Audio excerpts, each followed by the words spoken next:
एक ऐसे स्किल के बारे में जिसके जरिए आप अच्छी ऑनलाइन अर्निंग कर सकते हैं। वो स्किल है अफिलिएट मार्केटिंग। डिजिटल मार्केटिंग में काफी इंपॉर्टेंट टॉपिक है अफिलिएट मार्केटिंग। आज मैं आपको बताऊंगा कि अफिलिएट मार्केटिंग क्या है, कैसे किया जाता है ये, और अफिलिएट मार्केटिंग करने के कुछ बढ़िया टिप्स भी शेयर करूंगा आपके साथ। पर उससे पहले इस चैनल को आप सब्सक्राइब जरूर कर लीजिए अगर आपने अब तक नहीं किया है तो। बहुत से लोग इस टर्म अफिलिएट मार्केटिंग को यूज करते हैं कि उनको ये करना है, लेकिन एक्चुअल में वो जानते ही नहीं है कि अफिलिएट मार्केटिंग क्या होता है। अफिलिएट मार्केटिंग करने से पहले इसे अच्छी तरह से जान लेना बहुत जरूरी होता है, वरना आप गलत दिशा में जा सकते हैं।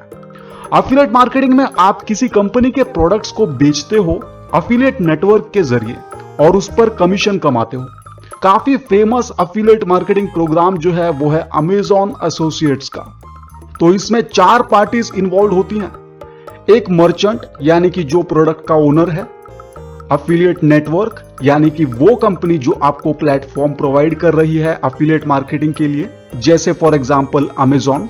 तीसरे होते हैं आप यानी अफिलिएट, और चौथा होता है वो कस्टमर जो आपके दिए गए प्रोडक्ट या पेज के लिंक को क्लिक करता है और प्रोडक्ट परचेस करता है। कुछ केसेस में मर्चेंट अपने खुद के इन हाउस सॉफ्टवेयर्स के जरिए अफिलिएट मार्केटिंग कर सकते हैं, और काफी केसेस में थर्ड पार्टी सॉफ्टवेयर यूज करके कर सकते हैं।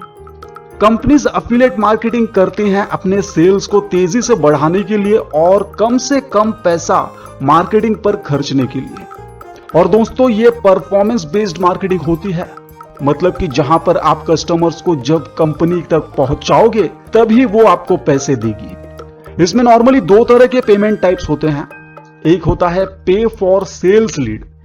इसमें पेमेंट तब आपको मिलता है जब कस्टमर इंक्वायरी रेज करता है, यानी कि अगर कस्टमर ने प्रोडक्ट परचेज नहीं भी किया और सिर्फ उस प्रोडक्ट के बारे में इंक्वायरी की तो भी आपको पेमेंट मिलेगा। मतलब जैसे कि आप एक लिंक प्रमोट करते हैं जिसमें एक फॉर्म है, कस्टमर उस फॉर्म को भर के सबमिट करता है पर प्रोडक्ट परचेज नहीं करता तो भी आपको पेमेंट मिलेगी। और दूसरा तरीका है पे फॉर प्रोडक्ट सेल का। इसमें कंपनी आपको हर सेल जो आपके जरिए होता है उसके लिए एक परसेंटेज पे करती है नॉर्मली। यानी सपोज एक लिंक आपने प्रमोट की है अफिलिएट की, और उस लिंक के जरिए किसी ने कुछ खरीदा तो आपको उसका कमीशन मिलेगा, जैसे 4% या 10%, जो भी कमीशन का परसेंटेज फिक्स किया गया होगा। अमेजॉन का जो अफिलिएट प्रोग्राम है उसमें नॉर्मली ये पे फॉर प्रोडक्ट सेल्स होता है, यानी जितने सेल्स होंगे उसके परसेंटेज आपको मिलेंगे। हर प्रोडक्ट का जो है एक अलग परसेंटेज होता है कमीशन का, वो आप उनके साइट पर देख सकते हैं। अफिलिएट मार्केटिंग करने के लिए आपको कुछ पे करने की जरूरत नहीं होती है, ये बिल्कुल फ्री है। अफिलिएट मार्केटिंग से ज्यादा सेल्स जनरेट करने के लिए आप डिजिटल मार्केटिंग के काफी टेक्निक्स का सहारा ले सकते हैं, जैसे search engine optimisation, email marketing, content marketing और सर्च इंजन मार्केटिंग। लेकिन सर्च इंजन मार्केटिंग जो है वो पेड होती है और इसका फायदा एसईओ के मुकाबले बहुत कम होता है और कम टाइम के लिए होता है। जो ऑर्गेनिक ट्रैफिक का फायदा है वो इंपॉर्टेंट होता है। ऑर्गेनिक ट्रैफिक यानी आपके कंटेंट और एसईओ के बेसिस पर आपको जो हिट्स मिलते हैं वो।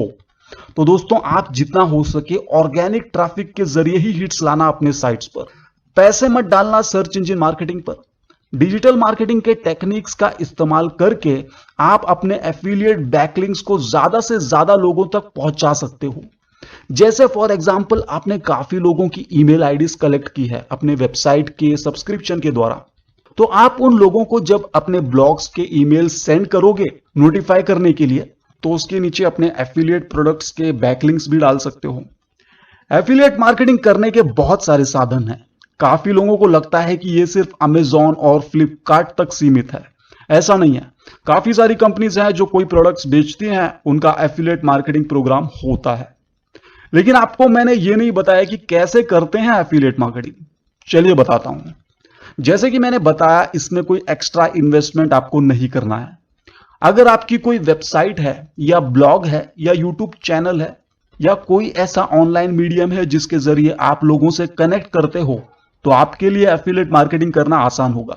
पर वेबसाइट या ब्लॉग होना अनिवार्य नहीं है, इसके बिना भी आप ये कर सकते हो, forums, social media pages etcetera के द्वारा। किसी तरह से अगर आप कंटेंट बना के लोगों तक पहुंच रहे हो तो उसके जरिए आप अपने एफिलिएट लिंक्स को भी प्रमोट कर सकते हो। जितने ज्यादा आपके रीडर्स या सब्सक्राइबर्स या फॉलोअर्स होंगे, उतना ज्यादा आप एफिलिएट मार्केटिंग के जरिए कमा सकते हो। अगर आप एक अच्छे राइटर हो तो आप प्रोडक्ट्स के बारे में बढ़िया ब्लॉग्स लिख सकते हो और फिर उनके नीचे एफिलिएट के लिंक्स दे सकते हो। जैसे फॉर एग्जांपल, अगर आप कपड़ों के बारे में या मोबाइल फोन्स, लैपटॉप्स एक्सेट्रा के बारे में लिखते हैं, तो आप अपने ब्लॉग्स के नीचे उनसे रिलेटेड एफिलिएट प्रोडक्ट्स के ऐसे लिंक्स प्रोवाइड कर सकते हैं जिन पर कस्टमर्स को वो प्रोडक्ट कम दामों में और अच्छी क्वालिटी में मिलेंगे। तो बेसिकली आप कस्टमर्स को गाइड करते हो कुछ खरीदने के लिए। दोस्तों, एक एफिलिएट मार्केटर के रूप में आपका काम होता है सेलर और कंज्यूमर को लिंक करवाना। आप कंज्यूमर को सेलर की तरफ रिडायरेक्ट करते हो। बाद में की जो भी सेल्स की एक्टिविटी होती है वो सेलर करता है। अगर आपकी सोशल मीडिया पर काफी फॉलोइंग है या आपका कोई ब्लॉग या वेबसाइट है जिसमें काफी हिट्स आते हैं, तो आप एफिलिएट मार्केटिंग का फायदा उठा सकते हैं। आइए मैं आपको कुछ बढ़िया टिप्स बता देता हूं एफिलिएट मार्केटिंग के जरिए ज्यादा से ज्यादा पैसे कमाने के लिए। पहला है, क्वांटिटी से ज्यादा क्वालिटी की ओर ध्यान दीजिए। ज्यादा से ज्यादा बैकलिंक्स प्रमोट करने के चक्कर में आप अपनी इनकम कम कर सकते हो। इसलिए मैं कहूंगा कि आप भले ही कम बैकलिंक्स प्रमोट करें, लेकिन क्वालिटी प्रोडक्ट्स के बैकलिंक्स प्रमोट करें। अपने वेंडर्स का चयन अच्छे से करें। एफिलिएट मार्केटिंग बहुत सारी कंपनीज प्रोवाइड करती हैं, लेकिन आपको उनमें से ऐसे वेंडर्स चुनने पड़ेंगे जो आपके लिए ज्यादा सूटेबल है। जैसे फॉर एग्जांपल, आप फैशन के बारे में लिखते हो तो आपके लिए ऑनलाइन शॉपिंग साइट्स के एफिलिएट मार्केटिंग प्रोग्राम ज्यादा सूटेबल होंगे। उसी तरह अगर आप वेब डेवलपमेंट या ब्लॉग होस्टिंग के बारे में लिखते हो तो आपके लिए होस्टिंग प्रोवाइडर्स के एफिलिएट प्रोग्राम ज्यादा सूटेबल होंगे। और हाँ, अच्छे वेंडर्स ही चुने, यानी अच्छे एफिलिएट मार्केटिंग प्रोग्राम से ही जुड़े जहां से आपको लगता है कि कस्टमर्स को क्वालिटी प्रोडक्ट्स अच्छे दामों में मिल सकते हैं। वरना अगर कस्टमर्स नाराज होंगे तो आपकी साइट पर आएंगे नहीं फिर से। लिंक्स को शॉर्टन करें। नॉर्मली एफिलिएट मार्केटिंग कंपनीज आपको जो लिंक्स जनरेट करके देती हैं वो काफी लंबे होते हैं, पर उन्हें आप शॉर्टन कर सकते हैं कुछ टूल्स यूज करके, जैसे bitly.com या काफी बार एफिलिएट मार्केटिंग कंपनीज के अपने खुद के टूल्स भी होते हैं। एक्चुअली छोटे यूआरएल्स देखने में अच्छे लगते हैं कंज्यूमर्स को, उन पर क्लिक ज्यादा आने के चांसेस होते हैं लंबे यूआरएल्स के मुकाबले। तो आपको अपने एफिलिएट लिंक्स को शॉर्टन जरूर करना चाहिए। एक नीश चुनें। दोस्तों, आप जो भी कंटेंट बनाते हो उसमें एक नीश चुनेंगे तो बेहतर होगा। जैसे कि अगर आपके ब्लॉग पर एजुकेशनल कंटेंट ज्यादा है तो आप एजुकेशन नीश को चुनकर बुक्स वगैरह प्रमोट कर सकते हो। देखिए, आप जो भी प्रमोट कर रहे हो उसमें अगर आप जेन्युइन हो तो लोगों का भरोसा आप पर कायम रहेगा, क्योंकि आप अपने एक्सपीरियंस और एक्सपर्टाइज से उनको उस प्रोडक्ट का लिंक रेकमेंड कर रहे हो। वरना अगर कुछ भी प्रमोट कर रहे हो जैसे कि कोई घटिया प्रोडक्ट, तो हो सकता है कि लोगों का आपके कंटेंट से भरोसा उठ जाए। काफी तरह के सोर्सेस से रेवेन्यू जनरेट करने की कोशिश करें। आपके जो भी साइट्स हैं या चैनल्स वगैरह हैं उनमें आप एफिलिएट मार्केटिंग का इस्तेमाल कीजिए। जैसे अपनी वेबसाइट के साथ साथ सोशल मीडिया पेजेस पर या यूट्यूब चैनल पर वीडियो के डिस्क्रिप्शन में प्रोडक्ट्स के लिंक्स देकर, पर अच्छी तरह से स्ट्रैटेजी बनाकर कीजिए। आपके कंटेंट के साथ मैच होने चाहिए आपके एफिलिएट लिंक्स। अपने ट्रैफिक को ट्रैक और एनालाइज कीजिए। अगर आप अंधाधुंध बैकलिंक्स प्रमोट करते जाओगे बिना अपने ट्रैफिक को एनालाइज किए हुए, तो आपको पता ही नहीं लगेगा कि कौन से लिंक्स या कंटेंट बढ़िया कर रहे हैं।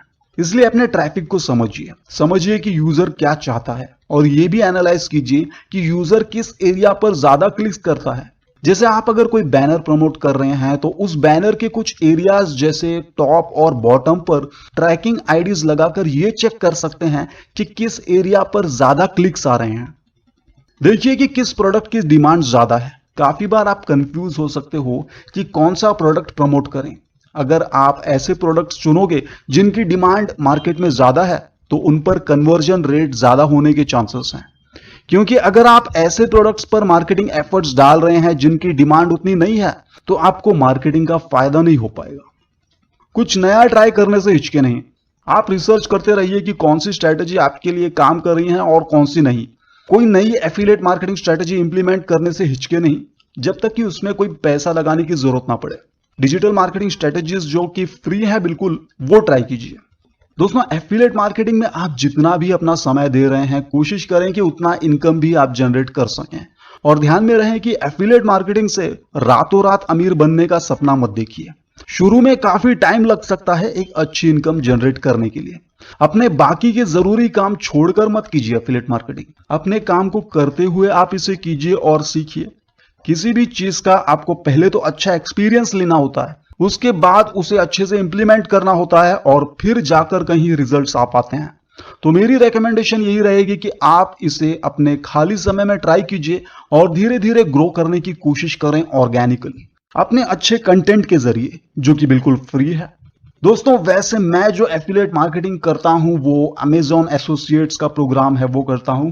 उससे अगर आप जुड़ना चाहते हो तो उसका लिंक मैंने वीडियो के डिस्क्रिप्शन में दे दिया है, आप जुड़ सकते हैं। बाकी एफिलिएट मार्केटिंग प्रोग्राम्स जो हैं वो मेरे कंटेंट से काफी बार मैच नहीं हो पाते हैं, तो मैं नहीं करता हूं वो, लेकिन आप उन्हें भी कर सकते हो। लेकिन फिलहाल आपको अमेजॉन एसोसिएट्स का लिंक नीचे वीडियो के डिस्क्रिप्शन में प्रोवाइड कर रहा हूं। तो अगर वीडियो अच्छी लगी तो लाइक कीजिए और शेयर जरूर करें सबके साथ।